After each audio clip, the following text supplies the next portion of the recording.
جب آپ کو کسی نے خرید لیا تو اب آپ کو اسی کا ہو کے رہنا ہے. تو یہی بندگی ہے. ہمارا آقا کون ہے؟ اللہ. اور ہم اس کے غلام ہیں. غلام سے بڑھ کے ہے یہ بات. غلام کو تو آپ خرید لیں، اللہ نے ہمیں بنایا ہے. یہ بات ذرا بڑھ کے ہے. اللہ نے ہمیں بنایا ہے، ہمیں پیدا کیا ہے. ہماری روح جو ہے وہ اللہ کی ہے، پھونکی ہوئی روح ہے. یہ غلام سے کہیں آگے بات ہے. لیکن اگر ہم اس کو محسوس کریں تو یہ دنیا جو ہے یہ ایک آزمائش ہے. اعوذ باللہ من الشیطان الرجیم. بسم اللہ الرحمن الرحیم. اللہم صلی علی سیدنا محمد معدن الجود والکرم وآلہ وسلم. سامعین و ناظرین اکرام، السلام علیکم ورحمۃ اللہ وبرکاتہ. آج کا ہمارا موضوع یہ ہے کہ دنیا آخرت کے لیے کیوں؟ دیکھیں، آخرت حقیقت ہے. ہماری پیدائش ابھی نہیں ہوئی ہے. ہماری پیدائش کو بڑا عرصہ ہو گیا ہے. یعنی کائنات کی پیدائش سے پہلے ہم موجود تھے. یہ بات بھی نوٹ کر لیں. ہمیں اب یاد نہیں ہے، وہ تو ایک الگ مسئلہ ہے. آپ مطلب ظاہری لباس آپ نے جو اوڑھ لیا ہے، ہمارے پاس جو عقل ہے اس کی پہنچ وہاں اس مقام تک ہے ہی نہیں. تو وہ اپنے آپ کو نہ محسوس کرتا ہے. عقل جو ہے یہ تو محسوسات تک ہے نا. جو چیز نظر آ رہی ہے، حواس خمسہ جہاں پہ کام کرتے ہیں وہی ہماری سمجھ میں آ رہی ہے، اس کے بعد نہیں. لیکن حقیقت یہ ہے کہ ہم دیکھیں، قرآن کے مضمون آپ دیکھ لیں کہ ہماری تمام ارواح کو اللہ تعالیٰ نے دنیا کی پیدائش سے پہلے آدم کی اولاد کو نکالا اس کی پیٹھ سے. ترجمہ میں بیان کر رہا ہوں. اور ان کو اپنے اوپر گواہ بنایا اور ان سے سوال کیا کہ کیا میں تمہارا رب نہیں ہوں؟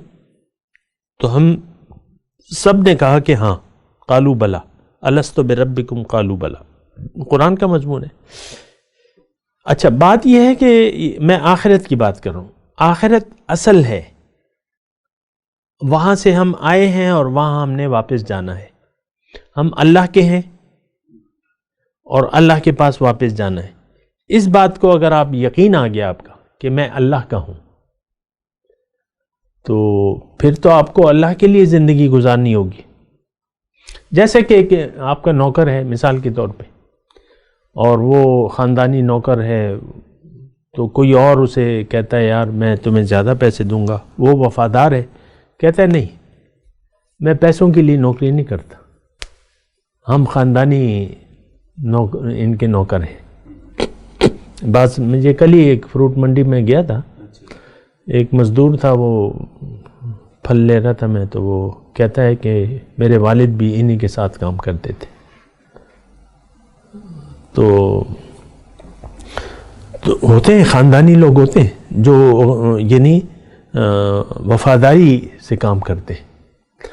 پہلے تو وہ غلام کا وہ ہوتا تھا نا، غلام کا، تو وہ زیادہ بہتر ہے. یعنی غلام مطلب بک گیا.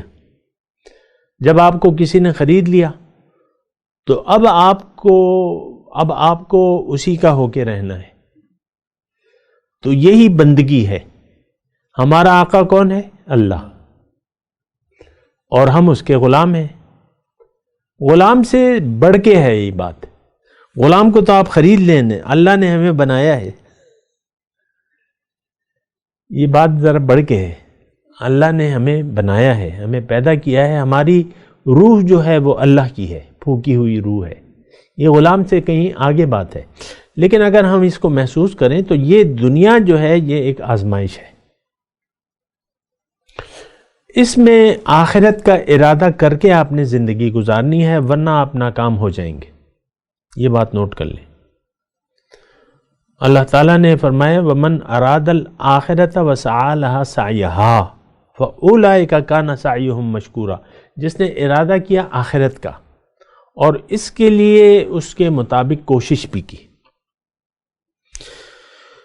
تو ان کی کوشش کو قبول کیا جائے گا. اب یہ ہے نا کہ ہم تو زندگی گزار رہے ہیں عام طور پہ دنیا کے لیے. ہمارا آخرت پر ایک تو بات واضح ہے کہ یقین نہیں ہے، آخرت پر ہمارا یقین نہیں ہے، بالکل نہیں ہے۔ دنیا کے لیے ہم زندگی گزار رہے ہیں، آخرت کی بات ہماری سمجھ سے بالاتر ہے، آخرت کی باتیں ہماری سمجھ سے بالاتر ہیں۔ اب یہ دیکھیں ہمارے کتنے عرصہ ہو گیا ہے، 20-30 سال میرے یہ ہو گئے دعوت کے کام کے، لیکن کوئی مجھ سے رابطہ نہیں کرتا کہ بھئی مزید کچھ بتاؤ۔ سنتے ہیں ہاں جی بڑے اچھی ہے آپ یہ بات، بہرحال وہ اس کی میں بات نہیں کر رہا۔ آخرت اہم ہے، آخرت حقیقت ہے، ہم نے جانا ہے آخرت میں۔ آخرت کے 2 گھروں میں سے ایک گھر میرا ہے یقینی طور پہ، لیکن آخرت کو اگر میں فراموش کر دیا تو میں جنت نہیں جا سکتا، یہ یقینی بات ہے کیونکہ اس کے لیے محنت کرنی ہے۔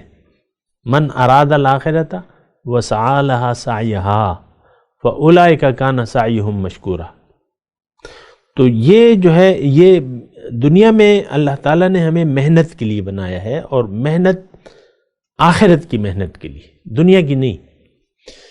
اللہ تعالیٰ نے فرمایا نا کہ لقد خلقنا الانسان فی کبد، میں نے انسان کو مشقت میں پیدا کیا ہے، یعنی اس کی کامیابی مشقت میں ہے، محنت میں ہے۔ پھر اللہ تعالیٰ نے فرمایا ہے یا ایھا الانسان انک کادح الی ربک کدحا فملاقی، اے انسان تم خوب محنت کرتے ہو، خوب محنت کرتے ہو، اگر تم ایسا کرو گے تو تمہاری اس سے ملاقات ہو جائے گی۔ بڑی بات ہے، چھوٹی بات تو نہیں ہے یہ تو پیسوں کی بات نہیں ہے، مطلب یہ تو کوئی بھی آپ قربانی دے دیں لیکن وہ مقام تو آپ مطلب وہ تو اللہ اپنے فضل سے دے گا، جو آپ کو ملے گا وہ اپنے فضل سے دے گا، بندگی تو اس کا حق ہے۔ آپ کھا رہے ہیں، پی رہے ہیں، آپ بچے تھے ماں کے پیٹ میں تھے، اب بڑے ہو گئے، جو بھی ہے آپ کی کیفیت، لیکن یہ اللہ تعالیٰ ہماری تربیت کر رہا ہے، ہمیں کھلا رہا ہے، پلا رہا ہے۔ الذی هو یطعمنی ویسقین، ابراہیم علیہ السلام نے کہا بادشاہ کو کہ وہ تو مجھے کھلا پلا رہا ہے۔ یہ ساری نعمتیں ہیں لیکن ہم اس کا احساس نہیں کرتے، ہمیں کون کھلا پلا رہا ہے؟ نوالا منہ میں ڈالتے ہیں، آپ کھانا کھا لیتے ہیں، اس سے خون کون بناتا ہے؟ وہ ناپ بنا لے، کوئی کارخانہ ایسا قیامت تک آپ نہیں بنا سکتے کہ اس میں روٹی ڈالیں اور دالیں ڈالیں، چاول ڈالیں، آگے سے خون نکلے اور ایک طرف سے جو ہے وہ گندگی نکل جائے